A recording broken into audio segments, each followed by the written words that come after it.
The river doesn't speak, but it remembers. Somewhere deep in the fertile chaos of the Ganges Delta, beyond the monsoon-slick fields and the ruined palaces, a secret has been carried quietly for centuries. Not in books or stone carvings, but in blood. The Bengali people, nearly 250 million souls between Bangladesh and India's eastern flank, have lived at the mouth of history. Traders came here with silk and salt. Conquerors came with fire and flags. And when the world forgot them, the land remained, quietly weaving the stories of its people into the smallest threads of biology.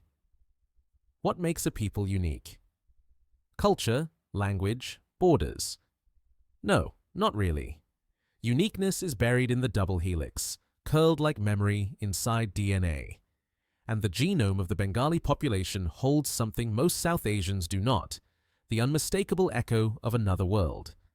It starts suddenly in global genetic studies, maps that plot our ancestry not by where we live, but by who we once were. Bengalis refuse to fall neatly into place.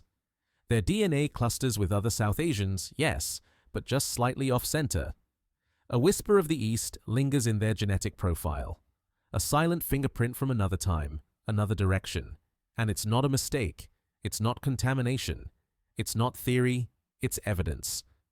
This evidence tells us that the Bengali people aren't just a branch of Indo-Aryan expansion or South Asian antiquity. They are, in a very real sense, a bridge, a living record of thousands of years of contact between civilizations that were never meant to meet. How did this happen?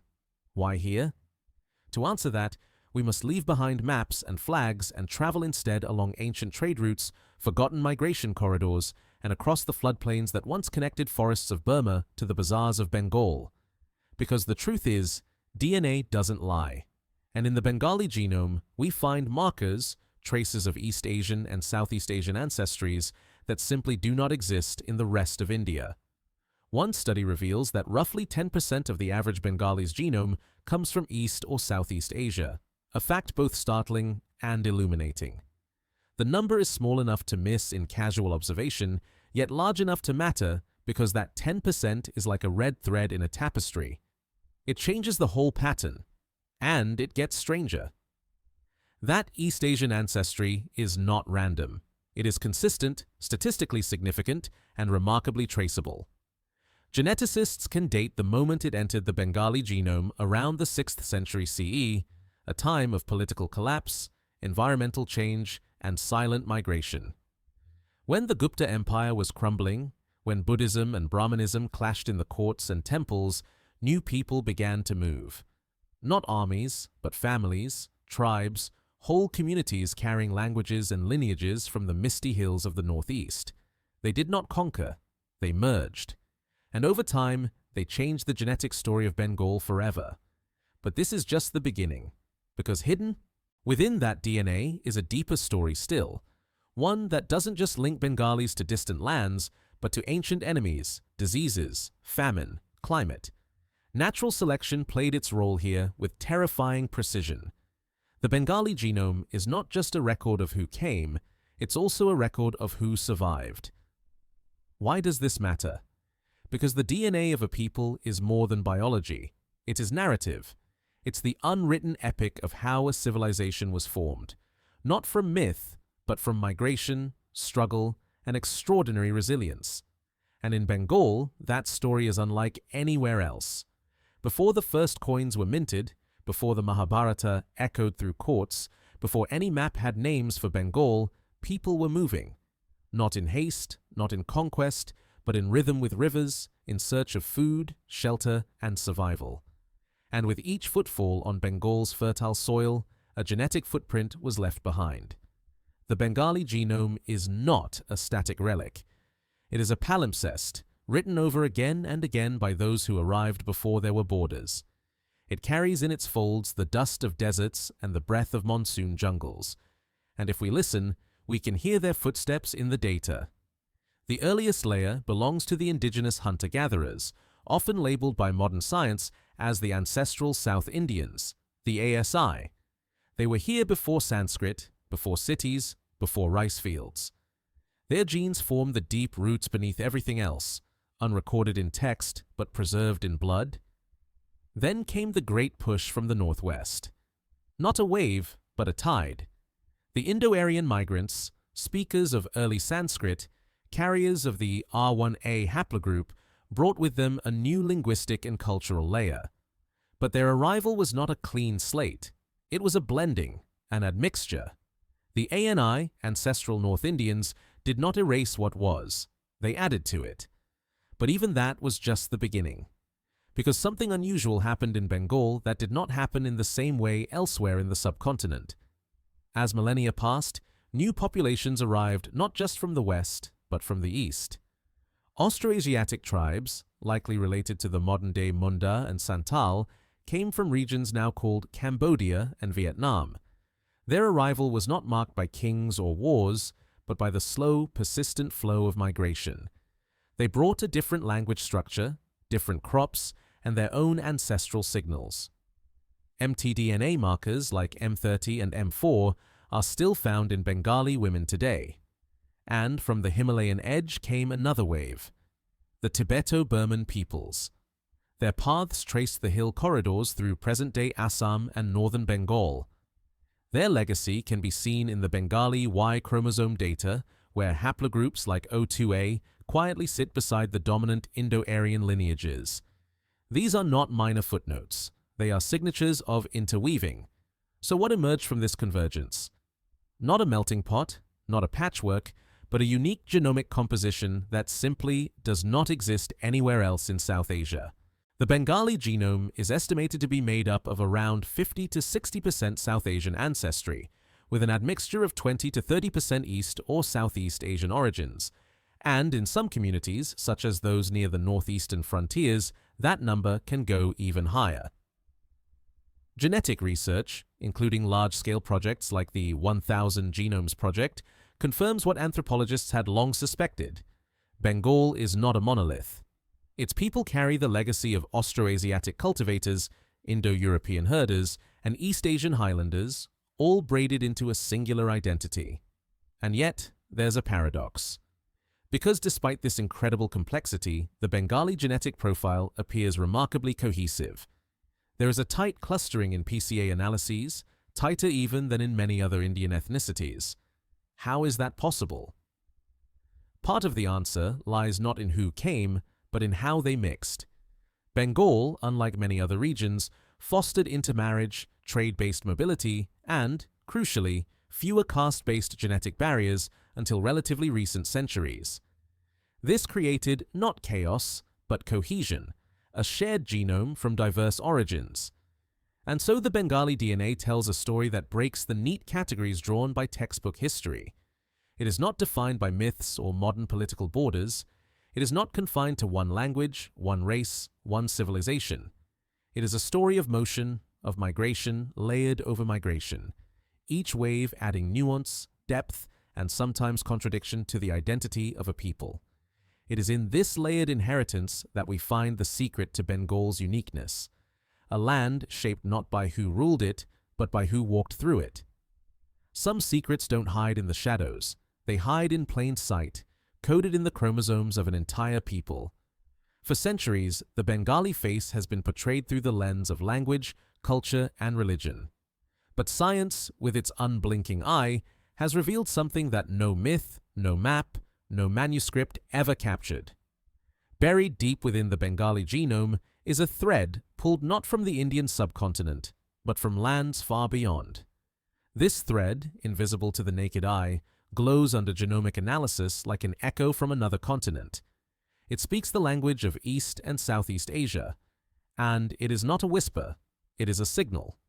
In population studies, when South Asian groups are plotted by genetic clustering, most fall neatly within predictable zones: Punjabi, Tamil, Gujarati, Kashmiri. But Bengalis tilt not toward the west, but subtly and consistently toward the east. It's as if something in their DNA is reaching across mountains, rivers, and time. What makes this especially remarkable is that no other major Indo-Aryan speaking group shows this kind of East Asian genetic influence. In North India, the East Asian imprint is negligible, almost non-existent. But among Bengalis, particularly those from present-day Bangladesh, it accounts for nearly a tenth of their entire genome. 10% may sound small, but in the language of genetics, it's profound. This East Asian component isn't a modern quirk or a colonial residue. It is ancient, and it is precise. Genomic clocks, tools that count mutations over generations, trace this admixture event back approximately 52 generations. That places it in the 6th century CE, when Bengal's political and cultural landscape was undergoing seismic change. The fall of the Gupta Empire had left a power vacuum. Trade routes shifted, forest corridors opened, and people began to move. Not armies this time, but families, speakers of Austroasiatic and Tibeto-Burman tongues, migrating from what we now call Northeast India, Myanmar, and beyond. They didn't arrive with violence. They arrived with kinship, with time. The result, a population that, while linguistically Indo-Aryan, carries within it the genetic legacy of people once thought too far, too foreign, too unrelated. And here lies the twist. This East Asian ancestry is not random or mixed in from modern migrations. It shows up in very specific HLA groups. In Bengali males, Y-DNA haplogroups such as OM175, more common in East and Southeast Asia, are found in measurable frequency. Nearly absent in North Indians, but quietly persistent in Bengal. These lineages didn't come yesterday. They came when forests were kingdoms and trade was a way of life. On the maternal side, mitochondrial DNA paints the same picture. Certain subclades such as M9 and M4A trace back to East Asian matrilineal roots, a sign that the movement into Bengal included women, not just warrior men. This wasn't a conquest. It was integration. Anthropological studies suggest that these genetic links likely came from Austroasiatic communities related to groups still living in Southeast Asia today, and Tibeto-Burman tribes who once crossed the same mountains that now divide borders. The East Asian signal is also consistent across social strata. Whether in upper caste Indo-Bengali groups, Muslim populations of rural Bangladesh, or non-caste tribal communities along the eastern fringes, the signal remains. It survived conversion, caste, and colonization. And what's more, it's not just ancestry. This East Asian inheritance has left behind more than identity markers. It's connected to traits. Genes that affect immune response, metabolism, and disease resistance also carry subtle East Asian signatures, hinting that this admixture didn't just change who the Bengalis were, it influenced how their bodies work. In the end, this thread in the sequence isn't a footnote, it's a defining stroke. It reveals that the Bengali genome is not a closed story, but a crossroads where South meets East, not by accident, but by deep historical gravity. And in that meeting, something rare emerged, a people who look west, but carry the memory of the East in their bones. The Ganges Delta has long been fertile, not just for rice and rain, but for death. Here, across the centuries, an invisible war has raged, not between kings, not between nations, but between a microscopic killer and the human body. And it is in this forgotten war that the Bengali genome became a masterpiece of evolutionary adaptation. The enemy was merciless. Vibrio, a bacterium as ancient as the rivers themselves. For generations, it haunted Bengal's waters, spreading through floods and wells, thriving in warmth, silence, and ignorance. But while cholera came again and again, it didn't just kill. It shaped. Natural selection doesn't announce itself. It whispers. It prunes.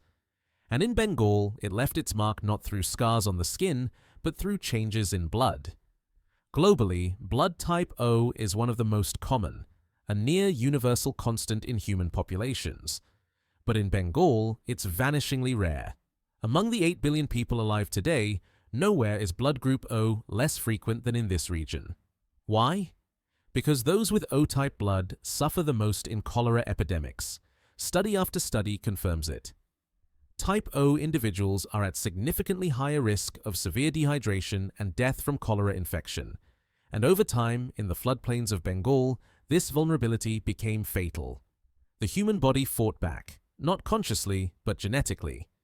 Individuals with A or B blood types, especially type B, had a survival edge. Generation by generation, those with O-type genes were selected against. Their lineage dwindled, not through prejudice or politics, but through the relentless arithmetic of survival. Today, that legacy remains encoded in Bengali blood. The distribution here is unlike anywhere else. Type B dominates, not by chance, but by consequence.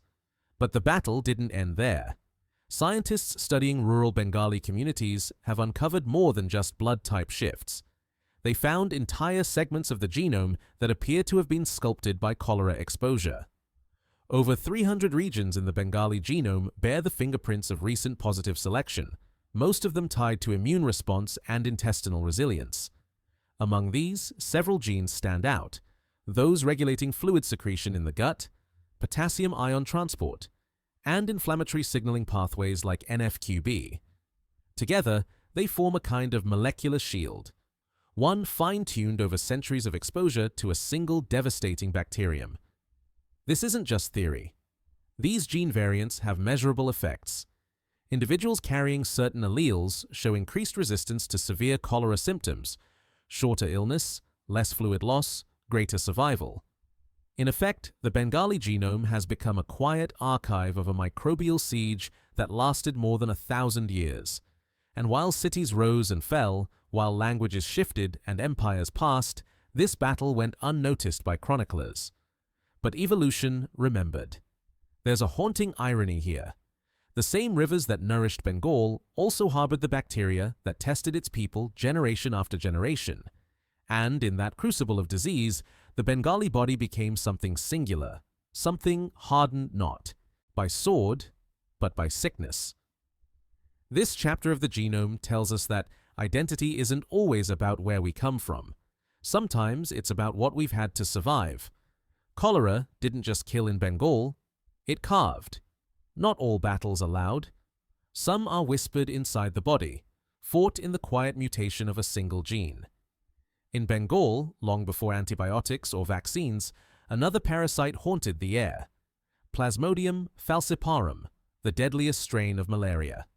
It didn't invade with fanfare, it arrived on wings. In the monsoon dusk, it made no distinctions, child or elder, farmer or scholar, but the body, over centuries, responded with a desperate compromise, a mutation, a trade. Enter hemoglobin E. In the genetic map of South Asia, hemoglobin E is an outlier, a variant seen frequently in Southeast Asia but rarely across most of India. Yet in Bengal, it exists in unusual density, and that density tells a story not of chance, but of adaptation. This mutation alters the structure of hemoglobin, the protein that carries oxygen through our blood. In its heterozygous form, when inherited from only one parent, hemoglobin E can reduce the ability of malaria parasites to replicate inside red blood cells. It weakens the enemy just enough to survive. In evolutionary terms, that made it precious. Natural selection favored the carriers. They didn't die of cerebral malaria as easily.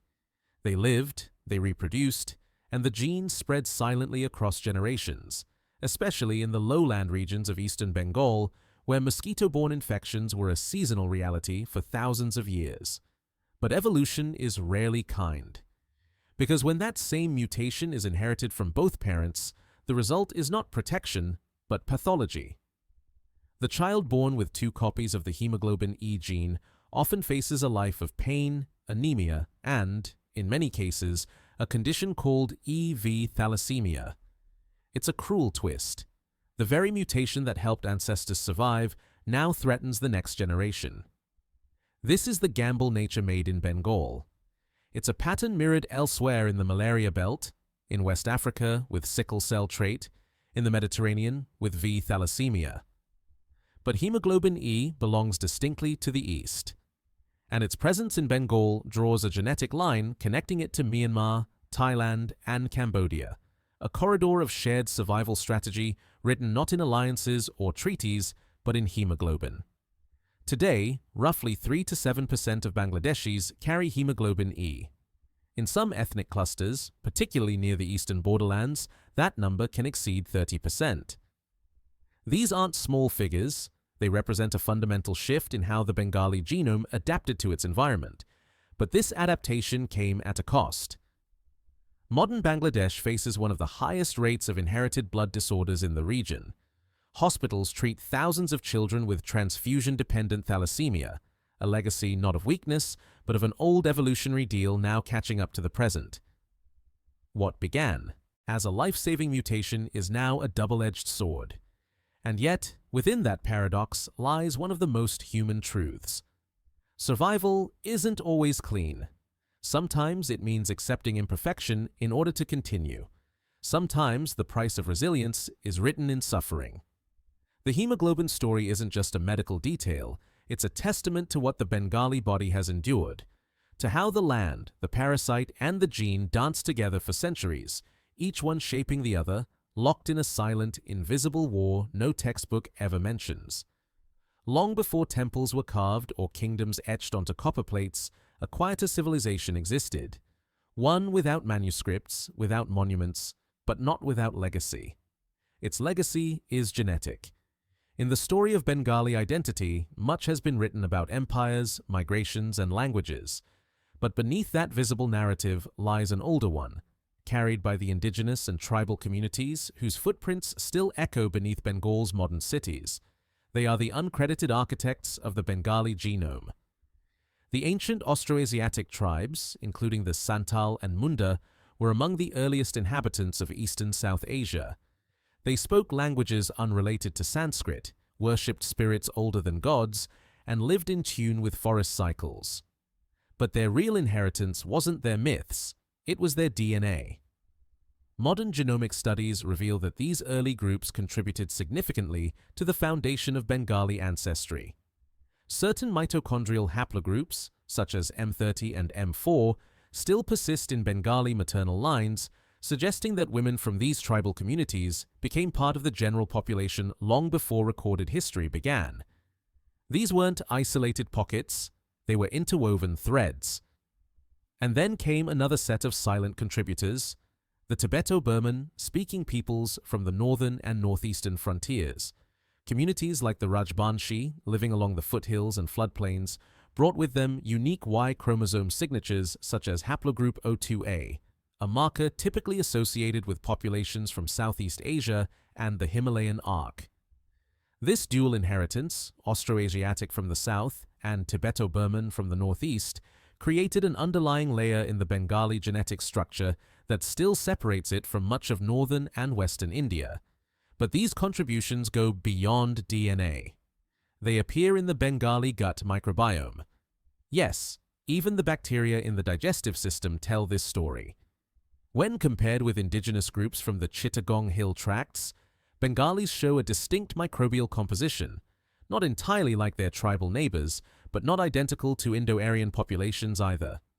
It's an in-between zone, a microbial echo of past genetic blending.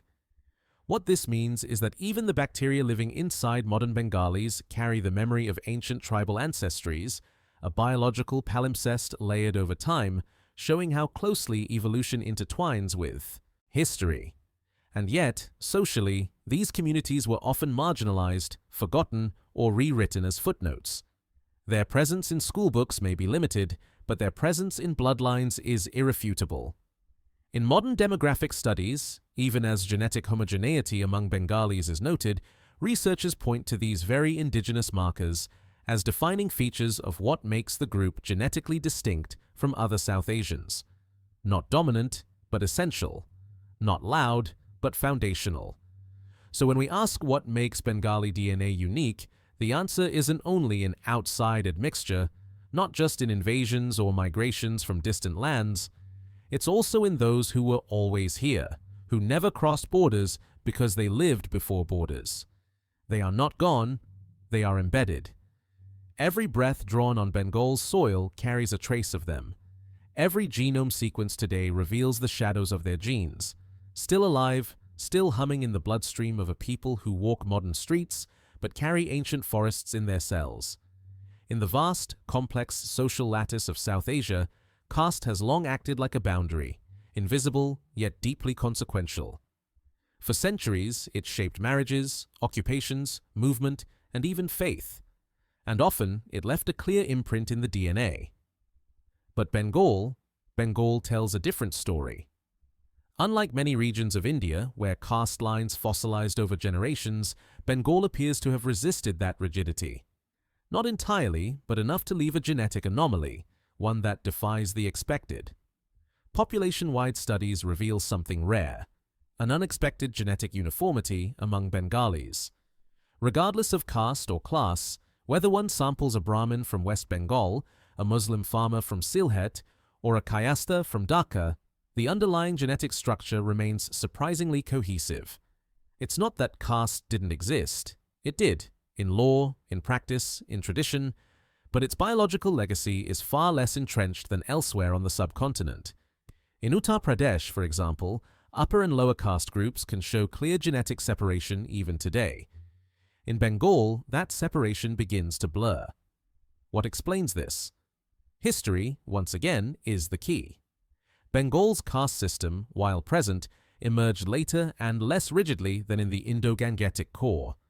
The region's dense agrarian economy, maritime trade networks, and syncretic religious movements all contributed to a more permeable social fabric. The Bhakti poets, the Sufi mystics, the Baul singers, they didn't just question caste, they often ignored it altogether. That cultural elasticity translated into biological openness. Marriage restrictions were looser. Social mobility, while not universal, was more achievable. And during periods of upheaval, famines, colonial shifts, partition migrations, the mixing intensified. Waves of movement from both east and west flooded the region with new unions, new communities, and with them, new genomes. Even religious identity did not create strong genetic partitions. Muslim and Hindu Bengalis share overwhelmingly similar genetic profiles, something not universally true elsewhere in India. The lines of faith may have drawn divisions above the surface, but beneath it, the blood told a different story. This genetic cohesion has another implication: widespread distribution of key traits. Whether we look at immune system variants, disease susceptibilities, or ancestral haplogroups, we find them not siloed within castes or regions, but shared broadly across the population. That makes Bengalis both unique and incredibly valuable for genetic research. In a land where social categories once held power, the genome offers a quiet rebellion, an egalitarian undercurrent flowing beneath historical hierarchies. There's something profound here.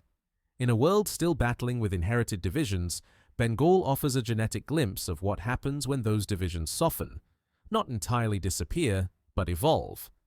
And the result is not confusion, but coherence. Not chaos, but convergence. The Bengali genome, in this light, becomes more than a map of ancestry. It becomes a reminder that identity can survive diversity. That unity doesn't require uniformity. And that biology often moves faster than tradition. Imagine a grand genetic map, a mosaic of populations stretching from the Mediterranean to the South China Sea. On this map, every group clusters in familiar patterns. But then there's Bengal, a signature that doesn't quite follow the rules. Close, but not quite aligned. Familiar, yet undeniably distinct. The Bengali genome, at first glance, seems to echo its neighbors: North Indians to the west, Assamese to the northeast, Nepali to the north. But upon deeper analysis, it veers. And in that veering lies its identity. Take the Gangetic populations, communities in Bihar, Uttar Pradesh, and northern India. They share the foundational South Asian ancestry components: ANI from the northwest, ASI from deep prehistory. Their genetic makeup is steeped in Indo-Aryan legacy. But what they lack is what Bengalis possess: a traceable, quantifiable infusion of East Asian DNA.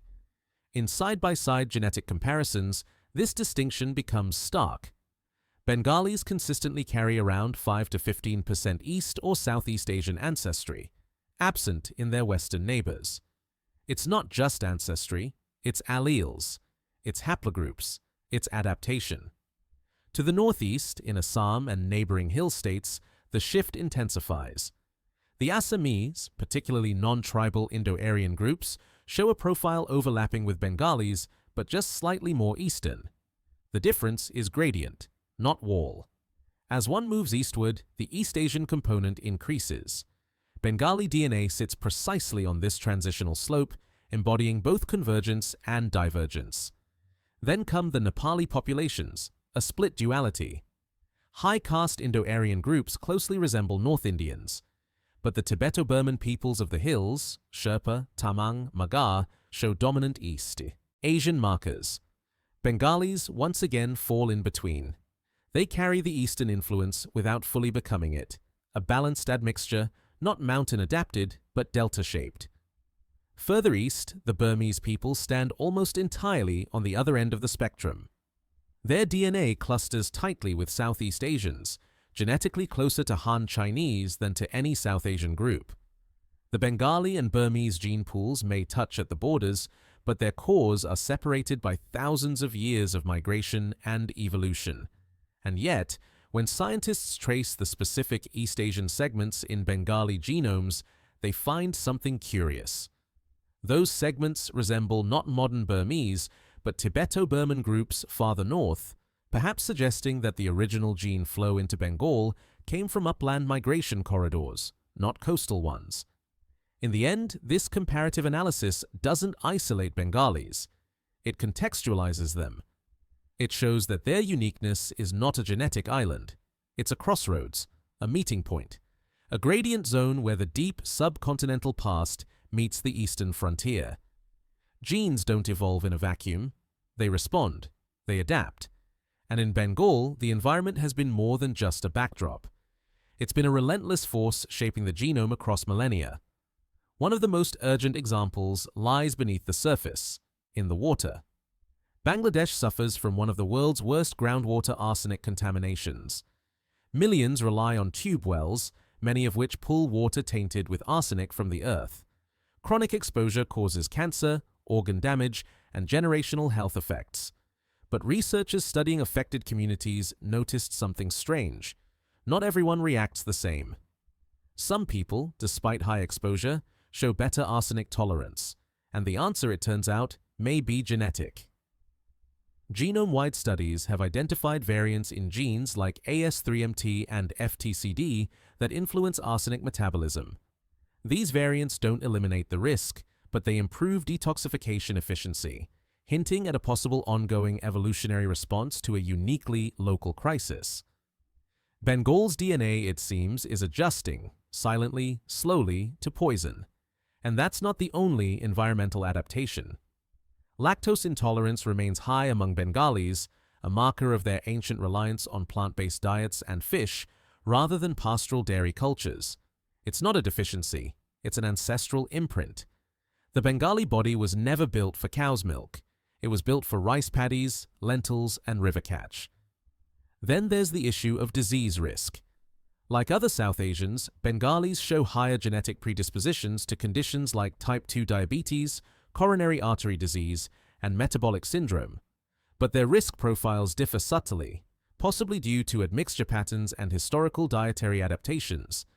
Genes linked to insulin resistance may have once helped conserve energy during frequent famines. Today, in urban diets, they backfire. Even the immune system tells the story. Studies on killer cell receptor diversity, genes that govern how our bodies fight pathogens, show remarkable polymorphism in Bengali populations. Diversity here means resilience, a genome that has been shaped not only by who arrived, but by what tried to kill them. In short, Bengal's environment didn't just test the people, it sculpted their very code. History books speak of kings and battles, but genomes carry what books forget: the breath of women left out of lineages, the movement of nameless traders, the terror of unseen pandemics. In Bengal, that hidden archive is exceptionally rich. Every layer of genetic data points to an unbroken conversation with history. The ANI-ASI divide echoes the arrival of Indo-European languages. The East Asian signatures mark a time when trade flourished along riverine corridors.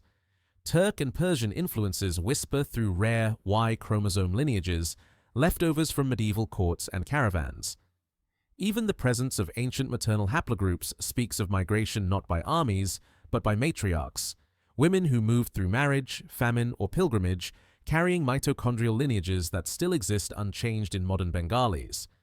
The genome shows influence from Central Asian clans, Southeast Asian traders, and indigenous hill tribes. And it records what textbooks do not, that Bengal's identity was never singular. It was layered, polyphonic, syncretic. When one compares ancient DNA samples across South Asia, Bengal repeatedly shows overlap with distant populations. The Mongoloid ridge tribes, the Iranian plateau, even the Near Eastern mitochondrial trees. Not in dominant waves, but in quiet strands woven into the broader pattern. This genetic richness isn't accidental. It is the byproduct of a geography that encouraged contact, a river delta that connected mountains to sea, a linguistic openness that absorbed more than it expelled. In Bengal, history is not just remembered, it is inherited. We've journeyed through centuries, not by ship or map, but by genome. We've seen how migration, survival, climate, caste, and convergence have shaped the Bengali body into something truly rare. Now we turn to you. What part of this journey surprised you the most? Was it the East Asian fingerprint buried in blood? The war against cholera written in the immune system? The ancient voices carried by tribal genes, still whispering today? Tell us in the comments what part of Bengal's genetic story shook your understanding. And if you believe this kind of storytelling, rooted in science, driven by history, deserves a bigger audience, share this video, hit that like button, and help us bring hidden histories into the light.